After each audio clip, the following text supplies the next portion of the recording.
Hello and welcome. This is Mohammad Iqbal Khan, Advocate. I am here from Iqbal International Law Services. आज हम हाजिर हैं एक नए लीगल टॉपिक के साथ। आज जो हमारा लीगल को टॉपिक है वो है dissolution of the Muslim marriage on the basis of cruelty.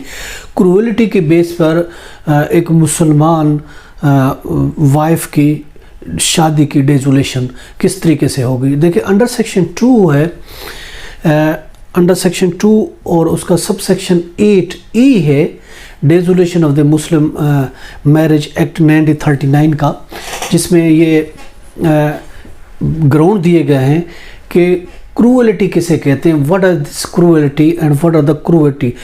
Cruelty क्या होती है? देखिए एक औरत इस ग्राउंड पर शादी को डिज़ोल्व करा सकती है अगर उसका खावांद उसको हैप्चुअली असॉल्ट करता हो। हैप्चुअली अगर उसको असॉल्ट करता है और उसने असॉल्ट करके उसकी ज़िंदगी मेजरेबल बना दी है और उसका कंडक्ट से, अपने रवैये से उसने उसकी ज़िंदगी जो है बहुत ही नरख बना दी है, मेजरेबल बना दी है, जहन्नम बना दी है।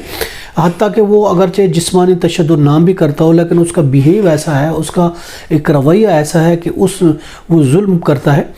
और इसके अलावा वो बदकिरदार औरतों के साथ उसका उठना बैठना है, मिलना जुलना है, और वो एक इनफेमस लाइफ जो है वो गुजार रहा है। तो इसके अलावा वो अपनी वाइफ को, औरत को भी मजबूर करता है कि वो भी इमोरल लाइफ गुजारे। और इसके अलावा औरत की अगर कोई प्रॉपर्टी है तो वो उसकी जायदाद बेच देता है, या जो उसकी प्रॉपर्टी के जो उसके काम है वो अंजाम देने से गुरेज़ा करता है, नहीं करने देता। तो ये सूरत हाल है। और इसके अलावा मजहबी अगर देखा जाए, मजहबी तरीक़ेकार के मुताबिक वो एक औरत को, अपनी बीवी को ज़िंदगी नहीं गुजारने जाता, जो उसके मजहबी काम है उसको सर अंजाम देने से मना करता है, उसमें ऑब्स्टेकल पैदा करता है, उसमें रुकावटें पैदा करता है।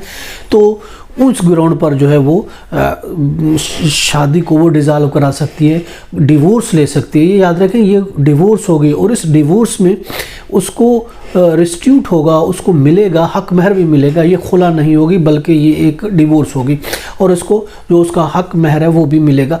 अब हम देखते हैं क्रूएलिटी है क्या है। देखिए cruelty can be physical, can be mental, can be by conduct. देखो क्रूएलिटी फिज़िकल भी हो सकती है, मेंटल भी हो सकती है और कंडक्ट के ज़रिए हो सकती है, यानी अपने रवैये के बेस पर भी हो सकती है, बिहेव की वजह से भी हो सकती है। और इसके अलावा मेंटली, जहनी तौर पर भी अगर कोई किसी को मेंटली टॉर्चर करता है तो उसको भी हम क्रूएलिटी में शामिल करते हैं।